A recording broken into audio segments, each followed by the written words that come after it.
welcome back to the deep dive. Are you ready for another deep dive with me today? Always. Excellent. So today we're going to be diving into the A little different today. yeah, a little bit of a different one today. We're going to be going into the world of the Stargate project. Have you ever heard of this? I have. It's quite fascinating. Sounds like something out of, science fiction. It really does. But it was a real program. Yeah, it's a real program, a real U.S. government program Yeah. that was going on exploring psychic phenomena Yeah. and more military and intelligence operations. Yeah, hoping to harness those powers, right? Yeah. To use them to our advantage, I guess you could say. Yeah, and it went on for decades, for over 20 years. It's amazing. It was shrouded in secrecy, of course. Of course. Until it was declassified in 1995. Yeah, so we're going to be looking at a declassified CIA document from 1993. Okay. Along with, some public information from Wikipedia to kind of go through Get and unravel a better picture of what was going on. Yeah, this whole story of the Stargate project. So the CIA document lays out the origins of the project. Yeah. Tracing it back to early research at Duke University in the 1930s. So this wasn't just something that, came up during the Cold War and Right. and they decided to look into it. Yeah. It had deeper roots. It did, yeah. And so, early research at Duke, especially by a researcher named J.B. Rhine, Okay. sparked a growing interest in what they called anomalous phenomena. Right. Right. And I think that interest only intensified during the Cold War. yeah, because of the Soviets, right? Well, yeah. I mean, there was a lot of suspicion. I was reading something, I think, on Wikipedia that said Right. that there was a lot of suspicion that they were That the Soviets were heavily invested. invested in psychic research. Yeah. It was almost like a psychic arms race. Yeah. It's like, oh no, they're going to have psychic spies. Right, exactly. So the CIA document kind of hints at that. Okay. Hints at those concerns. And especially as the research moved, beyond purely academic settings. Right. And into, the realm of potential military applications, right? Yeah. So, how did this research actually become Like a real... like an official government program? Like, was it, a bunch of generals sitting around a table, Right. smoking cigars, being like, We need psychic spies. we need psychic spies. Let's do this thing. Right. I mean, it wasn't quite that dramatic. I know. I'm just trying to, Yeah, I know. But in 1991, the Defense Intelligence Agency, or DIA, got officially involved, Right. thanks to the 1991 Defense Authorization Act. Okay. So they actually, imagine this. Congress allocated $2 million Wow. for the DIA to investigate paranormal phenomena. I wonder what those congressional debates sounded like. Right. I mean, were they like really gung-ho about it? Right. Or were they believer? it's just like, well, we got to do this just in case the Soviets are doing it. Right, exactly. Just in case, yeah. We don't want to fall behind. Yeah. Yeah. We don't want to fall behind. Exactly. Yeah. Psychic gap. That's right. Psychic gap. So the document doesn't, go into any of the Insights into those discussions. Yeah, but it does highlight the fact Yeah. that by the early 90s, the Stargate project had some very specific goals. Okay.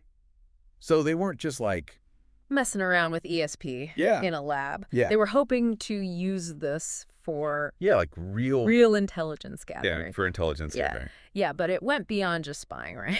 Really? They were looking into whether psychic abilities could be weaponized. Weaponized. Yeah. Like you could disrupt Like, could you use it to enemy operations? disrupt enemy operations or influence people's minds? Why?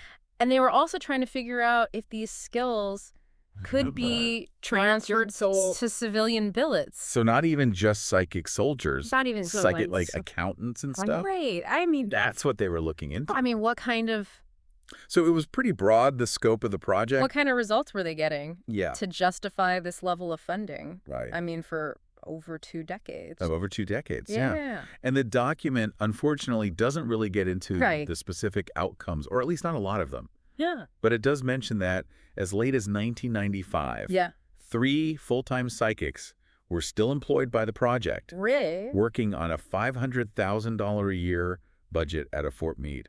Wow. So somebody was convinced. this was worth pursuing. Had legs. Yeah. So So let's talk about this remote viewing thing. Okay. Yeah. I'm still trying to wrap my head around Right. what it is. So is it... It's a tough one. Yeah. Is it like trying to read someone's mind? Or is it something else? No. It's more about Okay. sensing information about a distant place or event. Okay. Using your mind. So sort of like a mental form of long-distance perception, you know? Okay. Some people describe it as like, Yeah. you know, if you close your eyes and you imagine a place you've been and you can picture it in your mind, it's kind of like that. Yeah. But for a place that you haven't been and don't know anything about. Oh, wow. Yeah. And they were even exploring whether they could...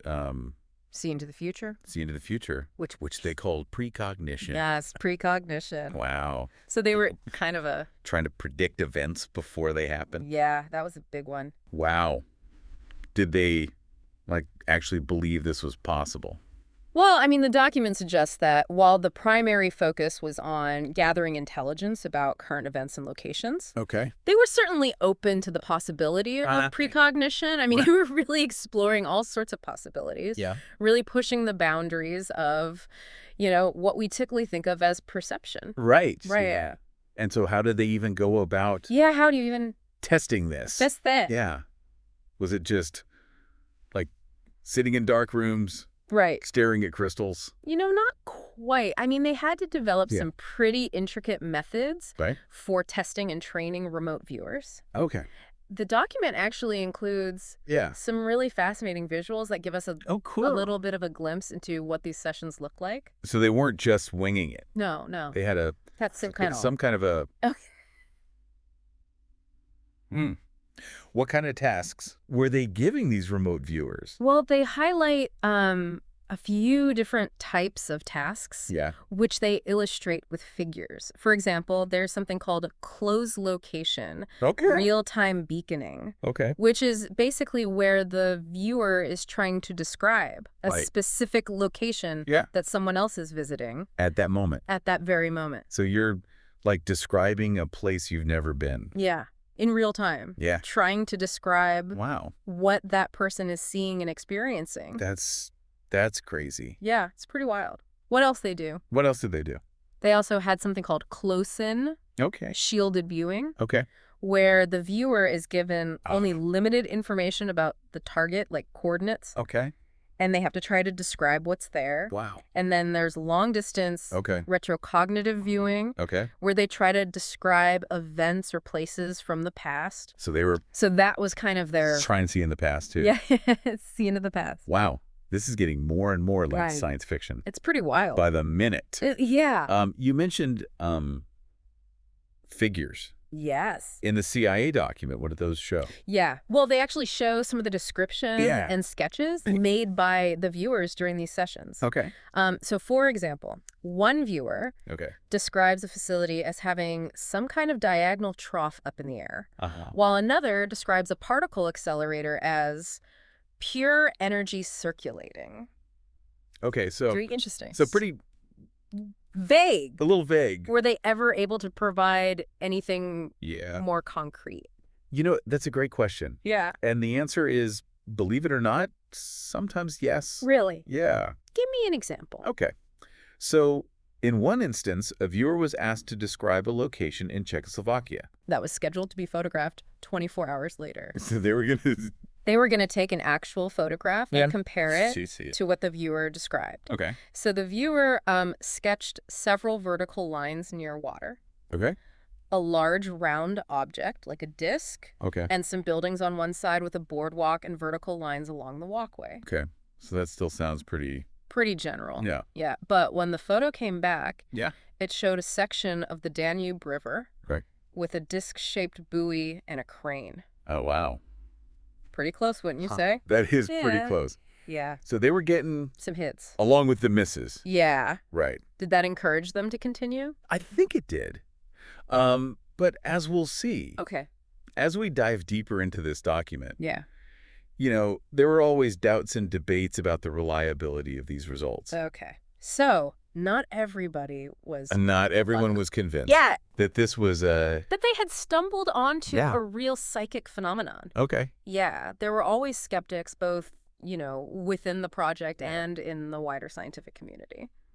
It sounds like the Stargate project was... walking a fine line between yeah. cutting-edge science and something a bit more fringe. A little bit more. A little more out there. Out there. Yeah. Yeah.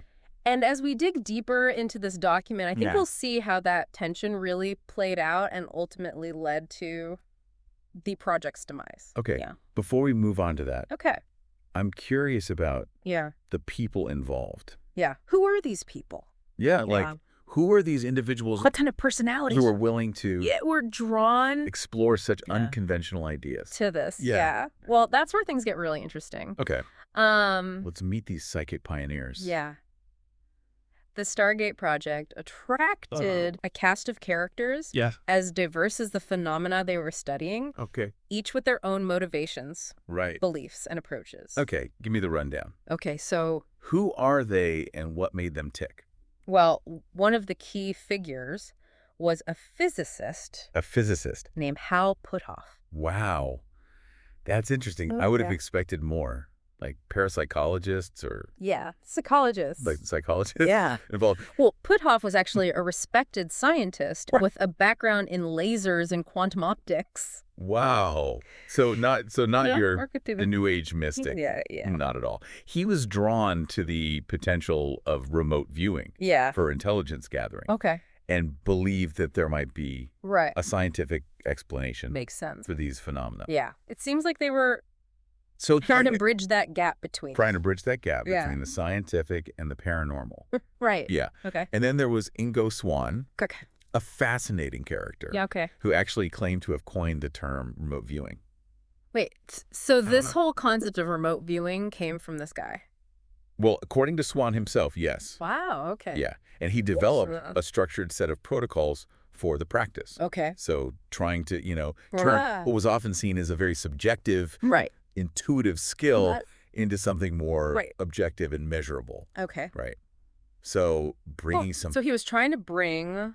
rigor and methodology... rigor and methodology. To this whole psychic espionage thing. Right. Yeah. Wow. Okay. And it's worth noting that Swann was also a former Scientologist. That's right. Which, adds another layer another layer of intrigue. To the story. It does make you wonder if there were any... influence of different belief systems. Yeah. Were there any other key figures on this research that had unconventional backgrounds? Yeah. Well, we also have Pat Price. Okay. A former police officer. Okay. And like Swann, a Scientologist. Okay. Price claimed to have used remote viewing successfully in police work. Wow. Even identifying the location of a kidnapped heiress back in 1974. So he was bringing some real world experience to the table. The table, yeah. And then there's Major General Albert Stubblebine, a highly decorated military officer who became a very passionate advocate for psychic research within the Army. A general who believes in ESP. That's right. Wow. Okay. Now that's a story I want to hear more about. Yeah, he was... so he was convinced. That psychic abilities could revolutionize warfare. And intelligence gathering. He was even known for trying to walk through walls. He was trying to walk through walls. Believing that with the right mental focus, anything was possible. That's some serious dedication. It is. Wow. Okay. So it sounds like he was really... he was a true believer. Yeah. Okay. Yeah. And then you have Joseph McMonigle. Okay. One of the most experienced and successful remote viewers in the project. Okay. What made him stand out? Well, McMonigle claimed to have had numerous successful remote viewing experiences, including providing information that allegedly helped locate a downed Soviet bomber in Africa. Wow. So this wasn't just... vague impression. Yeah, vague impression. And lucky guesses. Yeah, it was just like providing specific, verifiable information. Wow, okay. Yeah. So they had this range of talented individuals. They did. Working on this. Why was the program ultimately shut down? Well, despite, these anecdotal accounts of success, the project faced ongoing scrutiny and skepticism from the scientific community. Makes sense. Extraordinary claims require extraordinary evidence. That's right. So what were the scientists saying? Well, A 1984 review by the National Research Council, which is, a very highly respected scientific body, was unfavorable towards parapsychological research in general. So they were basically saying there's no scientific basis for this. Essentially, yes. They criticized the methodology used in many of these studies, and they argued that the results could often be explained by more mundane factors like, chance bias or even fraud. Ouch. Yeah. That's going to hurt. Yeah, it cast a shadow of doubt over the entire field. Right. And then in 1995, the American Institutes for Research, or AIR, conduct a comprehensive evaluation of the Stargate project. So this was a big deal. And what was their verdict? Well, their report, which is included in the source material, concluded that remote viewing had not been definitively proven. Wow. Okay. So they're saying after all that research, just years of effort, all those years of effort, millions of dollars. They basically said, we don't know. We don't know if it actually works. We don't know if it actually works. That's a pretty fair summary. Yeah.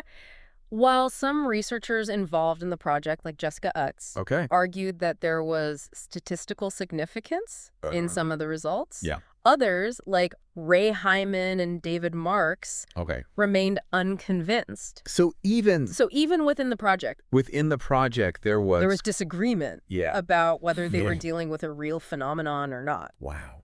Okay. And the AIR report ultimately acknowledged that the debate was far from settled. That's fascinating. It is. Even after all that research, there's still no clear consensus. No clear consensus. Wow. It really does. And that's what makes the Stargate project so intriguing, It raises questions about the limits of our current scientific understanding and the possibility that there might be aspects of reality that we're not yet equipped to fully grasp. Yeah. It's like they say, the absence of evidence is not the evidence of absence. That's right. Just because they couldn't prove it. Couldn't definitively prove it. Doesn't mean it's not real. Doesn't mean it's not real. Exactly. And that's why I think the Stargate project continues to spark debate and discussion, even today, long after it was officially shut down. Speaking of shut down, what exactly led to the end of the program? Was it this?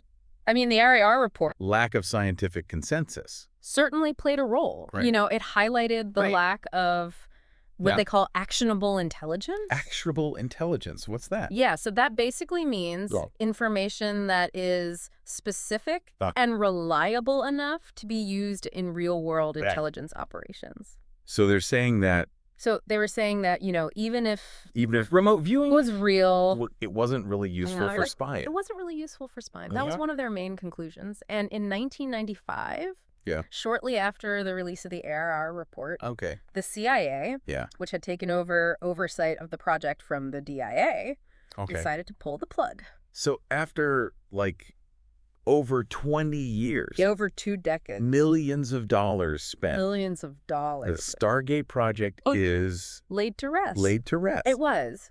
But its legacy and the questions it raised continue to resonate. Yeah. Challenging us to think beyond our current understanding of what's possible. Yeah. It's interesting how this reflects, the anxieties and the hopes of the Cold War era. Of the Cold War, right? No. On the one hand, you have this fear of the unknown, of being outmatched by an enemy with these mysterious powers. Yeah. Right. But on the other hand, you also have this sense of possibility of pushing the boundaries of human potential and exploring these uncharted territories of the mind. Right. Makes you wonder. Yeah. What if the Cold War hadn't ended? Yeah. What if the Cold War hadn't ended? Yeah. Would they have kept funding it? Yeah. Would we be living in a world now where psychic spies are a reality? Yeah. It's intriguing. It's really intriguing. To speculate, isn't it? Yeah. But even though the project itself is over, the quest to understand the full potential of human consciousness continues. Yeah, and who knows? Maybe someday science will catch up with the possibilities. Perhaps. Okay. But for now, the declassified files of the Stargate project offer us a very unique and fascinating glimpse into a world where the line between science fiction and reality blurred. And the CIA document actually mentions that they were actively monitoring research programs in other countries. Like who? Including the Soviet Union, China, and Czechoslovakia.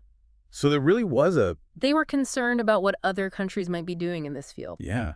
A psychic arms race. Yeah, it seems that way. Wow. They didn't want to fall behind if other countries were developing these capabilities. Right. The document doesn't really go into great detail. Okay. About what they learned about these foreign programs. Yeah. But it does highlight that the U.S. government was taking these potential threats very seriously. It makes you wonder what was going on behind the Iron Curtain, right? Exactly. Were the Soviets really training psychic super soldiers? I mean, that's what some people speculated. Yeah. The document doesn't confirm or deny those claims. Right. But it does say that some of these foreign programs were exploring the possibility of using psychic abilities to influence people's minds. Hold on, mind control. Yeah, it's a pretty unsettling thought. That's like something straight out of a spy movie. It is. Wow. And it raises some serious ethical questions, obviously, about the potential misuse of these abilities. Right. So the Stargate project wasn't just about, exploring the potential of the human mind for intelligence gathering. Right. It was also about trying to understand and potentially counter the perceived threats posed by foreign powers who might be pursuing similar capabilities. It's like a whole other layer of geopolitical intrigue. It is. Added to this. It underscores the fact that the Stargate project, despite its focus on, what some might consider fringe science, was deeply intertwined with the political realities of the Cold War. Yeah, it's like this weird intersection of science fiction and real world politics. Exactly. It's fascinating. It really is. So we've gone from these early experiments at Duke University to the heart of Cold War espionage. It's a wild ride. It is. It's amazing to think that this was all happening, right under our noses. Right under our noses, hidden away in classified files. Yeah. Until just a few decades ago. It makes you wonder what other secrets are still out there. I'm sure there are plenty more. Right. Just waiting to be uncovered. Waiting to be unearthed. Yeah. And explored. So you mentioned earlier that the CIA document includes descriptions and sketches made by the viewers. Oh, yes. During these remote viewing sessions. Right. Can we talk about those a bit more? Sure, yeah. What were they actually seeing and describing? Well, some of them are pretty intriguing, even if they aren't always, spot on. Okay. They give us a glimpse into the subjective experience of remote viewing. Right. How these individuals were trying to, translate their mental impressions into words and pictures. Yeah, I'm really curious to see, how this played out in practice. Right. So give me an example. Okay, so there's this one where a viewer was tasked with describing a target that was, get this, hidden inside a sealed envelope. Okay. They couldn't see it, obviously, right. But they had to try to describe it using their mind. Wow. And the viewer described seeing a circular object with spokes, like a wheel. Okay. And they also mentioned something about energy and motion. For a bicycle or something. Well, no. What was it? When they opened the envelope, yeah, it contained a picture of a windmill. Wow, that's pretty close. Right. They got the shape right. Yeah, the basic shape. And the idea of movement. And motion. Yeah, that's pretty impressive. It is intriguing. Makes you wonder if there was something more to it than just random guessing. Yeah, it really does. Okay. What other examples are there? Well, in another case, a viewer was asked to describe a research facility. Okay. And they mentioned seeing a large white dome-shaped structure. Okay. And guess what? What? The target turned out to be a satellite tracking station. Oh, wow. With a prominent white radome, which is essentially a large dome-shaped enclosure that protects a radar antenna. So again, they got the shape right. Exactly. Even though they didn't know exactly what it was. Right. Pretty wild. It is. So were there ever instances where viewers provided information that was actually useful? That's the million-dollar question. Right, from an intelligence perspective. That's where things get a little murkier, Okay. While there are claims from some individuals, like Joseph McMonigle, that they provided information that actually helped with intelligence operations. Yeah. It's really hard to verify those claims independently. Right, and it's all classified anyway. Probably. Exactly. Oh, right. And as we talked about before, the AR report concluded that even when viewers seemed to get things right, the information was often too vague or ambiguous to be truly actionable. So even if remote viewing was real, right, it might not have been all that useful for spying.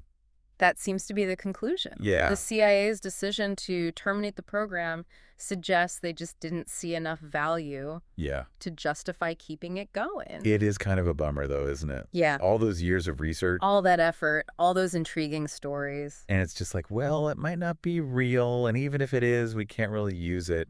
Yeah, it's a bit anticlimactic, right? Yeah. But I think it's important to remember that the Stargate project, even though it didn't produce the kind of slam dunk evidence that people were hoping for, it still left behind a lot of interesting questions. Yeah, and it sparked a lot of debate. Right, and a body of research that people are still studying and debating today. Right. So it's not like it was a complete waste of time. No, not at all. It just didn't turn out the way some people might have hoped. And who knows, maybe someday. Yeah. With new technology. With advances in neuroscience. Yeah. And our understanding of consciousness, we'll be able to look at these questions with fresh eyes. Right. Maybe there are things we just don't understand yet. Exactly. That would make all of this make more sense. Exactly. Okay, well, I think that about wraps up our deep dive into the Stargate project. Yeah, it's been a fascinating journey. It really has. From those early days at Duke to the shadowy world of Cold War espionage. Yeah. It's a reminder that there's still so much we don't know about the world and our place in it. That's right. And for our listeners who were intrigued by all of this, I encourage you to check out those declassified documents yourselves. Absolutely. They're publicly available, and you can really get a feel for the kind of research that was being done. Right, and the thinking behind it. Exactly. And you might even find yourself questioning what you thought was possible. You never know. Right. It's all about keeping an open mind. Exactly. And challenging our assumptions about the world. Well said. All right. That's it for this episode of The Deep Dive. Thanks for joining us. Thanks for listening. And as always, keep exploring the world with curiosity and an open mind. Before we wrap up our deep dive into the Stargate project, there's one more aspect of this that I'd like to explore. The CIA document touches upon an intriguing detail. The project wasn't just focused on developing remote viewing capabilities. They were also trying to understand what other countries, especially the Soviets, were doing in this field. Yes, that's right. The document mentions that they were actively monitoring research programs in several countries, including the Soviet Union, China, and Czechoslovakia. So there really was a sense of a psychic arms race going on during the Cold War. It certainly seems that way. The document doesn't go into great detail about what they discovered about these foreign programs. But it does highlight the fact that the U.S. government took these potential threats very seriously. It makes you wonder what kind of research was happening behind the Iron Curtain. Were the Soviets really training psychic super soldiers? The document doesn't confirm or deny those claims, but it does mention that some of these foreign programs were exploring the possibility of using psychic abilities to influence people's minds, a concept that raised some serious ethical concerns. Mind control. That takes this whole thing to a whole new level. It's like something straight out of a spy thriller. It does, doesn't it? And it highlights the fact that the Stargate project wasn't just about exploring the potential of the human mind for intelligence gathering. Right. It was also about trying to understand and potentially counter the perceived threats posed by foreign powers who might be pursuing similar capabilities. It really adds a layer of geopolitical intrigue to this whole story. It does.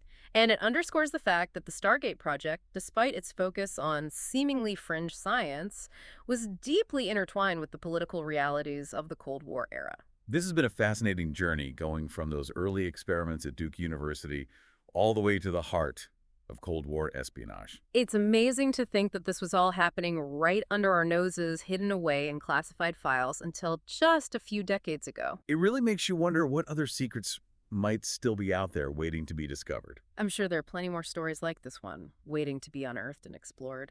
Well, until then, we have the declassified files of the Stargate project to ponder. A fascinating and thought-provoking glimpse into a time when the world was on edge and the possibilities of the human mind seemed as limitless as the stars themselves. For our listeners who want to delve deeper into this, I encourage you to check out the CIA document for yourselves. It's a fascinating read, full of intriguing details and surprising revelations.